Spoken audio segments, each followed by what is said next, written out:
Juliana Lopes, nos bastidores há uma preocupação no Ministério da Fazenda com o valor do dólar, no caso?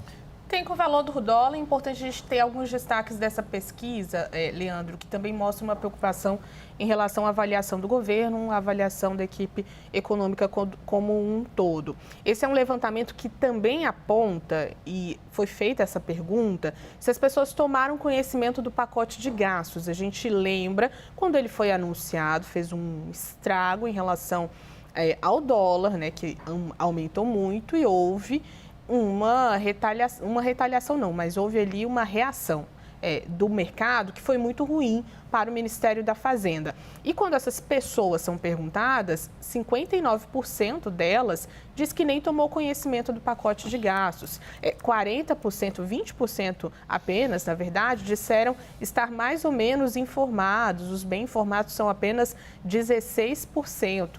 Ou seja, para a população, para as pessoas comuns, não teve esse estrago todo o anúncio de um pacote de gastos feito pelo governo, se a gente comparar com a reação do mercado financeiro. Por que essas pessoas estão avaliando de maneira mais negativa, então, a atuação de Fernando Haddad e da equipe econômica? Isso diz respeito ao dia a dia, ao preço dos alimentos, às contas que estão mais altas, né? A de luz vai terminar o ano com uma taxa menor, mas, enfim, fizeram essa avaliação ao longo dos anos. Então, é a economia vista no dia a dia e essa é a avaliação da população brasileira. Essa avaliação especificamente tem muito a ver com a maneira como essas pessoas vão avaliar o governo, o eleitorado, especialmente no ano de 2025, que é muito importante, ano de preparação para as eleições de 2026. Então, é uma pesquisa que os avanços dela, né, outras pesquisas vão chamar bastante a atenção do governo, que vai fazer um desenho aí em relação a entregas e em relação a toda a questão econômica para que isso tenha um impacto na avaliação positiva do governo. Mais uma vez, é importante ressaltar, tudo isso vai fazer diferença, principalmente no bolso da população, se forem aprovados ou da maneira como forem aprovados os projetos que estão nessa semana lá no Congresso Nacional.